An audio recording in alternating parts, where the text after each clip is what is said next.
Hey everyone, hope you're well. Welcome to the loft. My name's Ben and I now have a nicely new painted desk as well as my name on the wall, just in case I forget who I am for any particular reason. So I wanted to go over price to free cash flow today. This is a metric and ratio that's fairly similar to the price to earnings ratio, also expressed as the PE ratio. So if you did want to learn more a bit about the PE, feel free to check down below and that's in the description for you. But let's have a look at the price to free cash flow for today. And I think it's a good thing to start with the actual formula itself and breaking it down into its components. So as we can see from this beautiful formula here, it's relatively straightforward, and all we do is we take the market cap of the company and we divide that by the free cash flow of the same company. I do have videos on both market cap and free cash flow coming in the future, so remember to subscribe so that you don't miss those ones. But essentially, just to break it down for context in this video, market cap or market capitalization is the overall value of the company as valued by the stock market.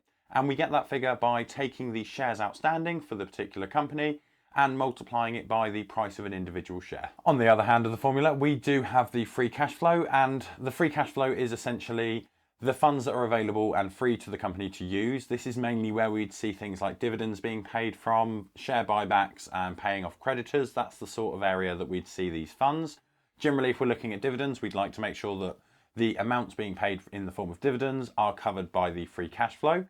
But that is an idea of cash flow. As I said, I will be doing a more in-depth video on where you can find these figures and work it out for yourself. But today we're going to be using a combination of Y charts and or Yahoo Finance, just to make it a bit easier rather than me going through and explaining it. So price to free cash flow is, as I mentioned, a metric that is relatively similar to the price to earnings ratio. They're expressed in the same way. And what this is doing is showing you the relationship between the price that you're paying for a company and the amount of free cash that is available that the company can generate. This can be important because the free cash flow is essentially the money, as I said, that is available for dividends, share buybacks, but also for the company to reinvest back into it to help it grow. So depending what you're looking for, this could potentially be more useful than the price to earnings ratio, because the amount of cash that the company can earn doesn't necessarily mean that it is able to generate enough free cash to pay for dividends and pay for certain other things. So depending, as I said, what you're looking for, this could be potentially more useful. What you will find is over a longer period of time, the earnings and the free cash flow do tend to align unless anything dodgy is going on in the business. But in the short term, you can see some differences, and potentially using both the price to earnings ratio and the price to free cash flow ratio can show these discrepancies. Let's jump into a real life example using a calculator that I've made available and work through and see how they shape up next to one of their competitors.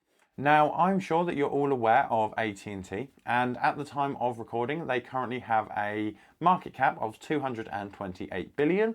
So we pop that into the calculator and then we move on to the free cash flow. Now, this, as I said, can be worked out manually, and I'll be doing a video on that in the future. And I would generally suggest that you do try and work it out manually yourself, only because that way you know what figures are being included and are being omitted. But you can also, for ease, take this from somewhere such as Y charts or Yahoo Finance. And for today, I will be using the figures that Y charts have provided. So we look through and we see the free cash flow is around 29.5 billion. So we pop this into the calculator and it spits out a total price to free cash flow ratio of 7.75.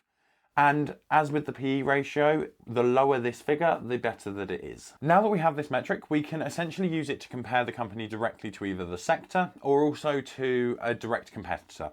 So if we looked at the communication sector for the US, we can see that that's averaging a price to free cash flow ratio of 59.22, which shows that compared to the overall sector, at&t may be undervalued in terms of free cash flow. Naturally, you can drill down further into the communication sector to get as far down as telecoms and specifically to where at&t resides, but as an overall figure, that is good to look at. We can also compare it directly to an opponent. So in this example, we'll be using Comcast, and we basically do the same process for Comcast as we did for at&t. So we take the market capitalization, which is sitting at 260 billion, pop that into the calculator, and we take the free cash flow of the company, which is sitting at around 15 billion, and drop that into the calculator. This gives us a total figure of 17.27, which would imply that at&t is undervalued compared to Comcast and also compared to the overall sector in return of the price to free cash flow and the free cash flow that we're buying into the company. As always, This is just one metric. It should never be used on its own. It should always be used in conjunction with a couple of different metrics, or as part of a formula, or in assistance to a formula, in a way to find out the possible intrinsic value and what you're happy to pay for a company. I have made this calculator, and as always, any calculator that I use on here is normally available, and it will be in the link down in the description. So if you wouldn't mind dropping a like and a subscribe, I'd greatly appreciate it. And at the very least, you've got yourself a free calculator that you can do what you want with. I have also done a few other videos on things like this, so the price to earnings ratio, and also how to tell the intrinsic value of a stock using a couple of different methods. So if you're interested in that, feel free to check out this playlist here. And until next time, remember to invest, save, and subscribe.